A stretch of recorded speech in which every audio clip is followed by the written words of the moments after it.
there's another way. And there may be in future, but I don't see how it can do it. Well, I think you can by encouraging and supporting the children and finding a technique and an we're not going to get all of them. Whatever everyone does, we're not going to get all of them. No. But I think we get a larger number. You see, when I've been watching Michael this morning, and the child's in the chair for maybe, say, 20 minutes. Yeah. And they stand up and he talks to them for 2 or 3 minutes and they walk out. Yeah. That's back to front. No, well, if you're trying to train the children, but we don't do the training by exercises or... He says, stand up there, stand up there. Michael says that. I really don't worry about it. I'm there just to get a good-looking face which stays straight. Well, why don't you compliment what you do with that? That's what I don't understand. Well, because I don't think it's worthwhile. I think that if they wear the stage 3, that will correct almost everything. Okay, let's take that point as a given. Yeah. How can we make it easier for them to make it wear a class 3? Stage 3? Well, the answer is if you treat them at 4, 5, 6, and you know how to do it without hurting them and giving them right basic instructions, I think a couple of years and you've taught them how to do it, and then I think another 3, 4, maybe 5 years, just wearing it at night while they complete their growth pattern, I think all that growth pattern will be better, and by the time they finish, they will be naturally keeping their lips together. You'll need to do nothing else. That's what's going on in my mind, and I haven't yet seen an alternative to that. Okay, so let's take that as a given. Let's take that as a baseline. Yeah. How could you get that better? How could you get more success? Yes, more success, not better. I think that's perfect. Okay. How do you get more success in applying that treatment modality? I don't think I could, and I will. If I tried to remember doing this on the health service at one time, and I just found the ratio of failure too high. Now this is a sociological problem, but clearly, the higher up the social scale people are, the more they are committed to targets, objectives, etc. The lower down the social scale, the less they try. And therefore I found quite a high ratio of people at the bottom end of the socio-economic scale would not make much effort, but then they would finish up with faces which are droopy, thick lips, open mouth postures, drooling habits. And you're right, those are failures in my book, but you are doing the right thing in picking those up, giving them things which help them, whereas what I'm doing is of no value to them at all.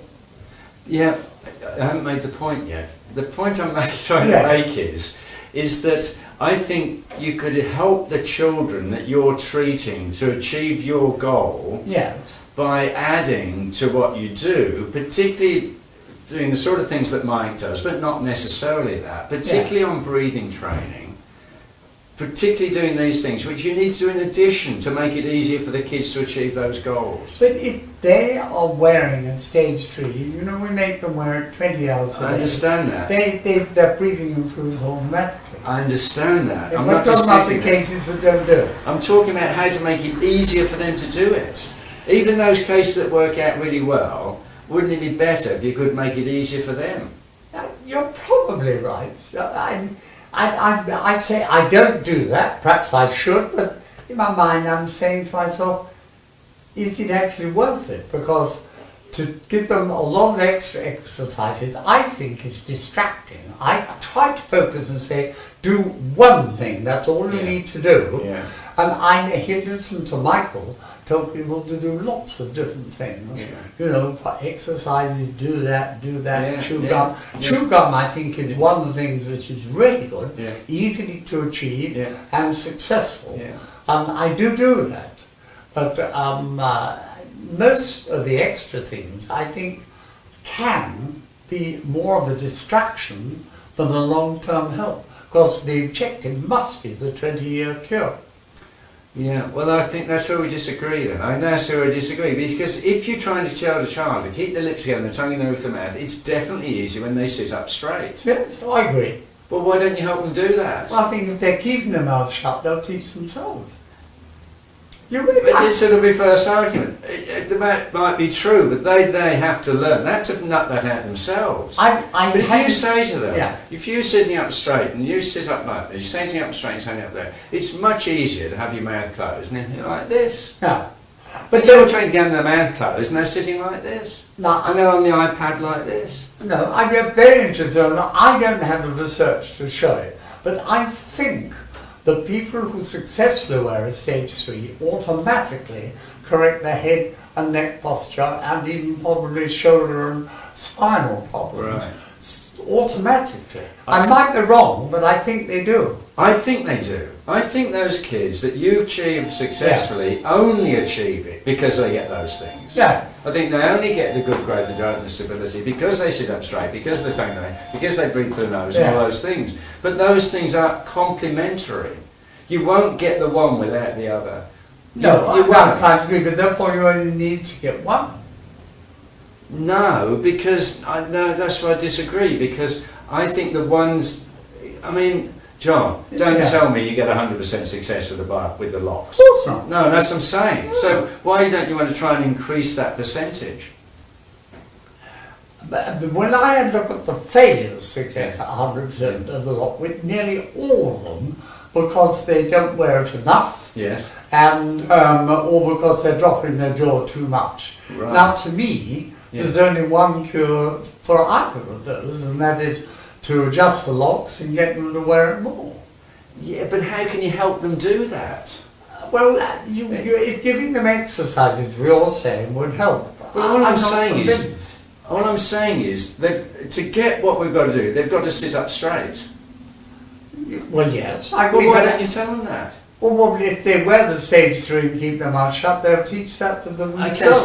We agree with that, right? We agree with that group. But the next group, the group that we've got to follow, why can't we tell them? But the next group are the ones who aren't wearing it, and that's why they don't improve their posture. But maybe they don't wear it. Maybe they don't wear it because they are like this. Maybe they don't wear it because they don't know. I mean, because they do need to make that connection. They do need to make that connection to sit up straight and stand up straight. I think when we've reached a clear point of division here, John, you are saying help them with other means to wear stage 3 more. Yes. I'm saying I think the simple objective of wearing a stage 3 more doesn't require additional XP2s or exercise. It may help, but I sincerely think that it will be shorter and easier not to bother. Right. And John, I think it's good to have a chat and separate things out. Anyway, now just take you by the hand. Say thanks to my guys come all the way from Australia just to chat. And I hope the public learned something from that. But all of you will see that the whole question of how to correct open mouth posture, and that's basically what we're talking about, is full of controversies of one sort or another, and its correction, it depends on different methods.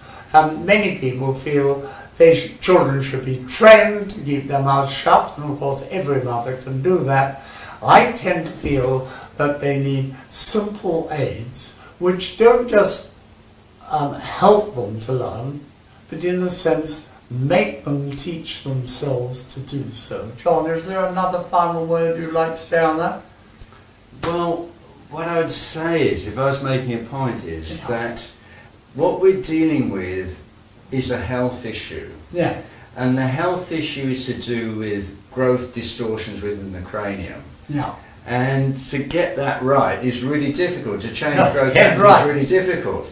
But even to acknowledge that that's what we're trying to do, I think is important. Yes. We agree on so much. Yeah. We shouldn't worry about how, and we don't disagree, it's just different emphasis. Exactly, yeah. Anyway, thanks a lot. That's okay, yeah. Okay? Yeah.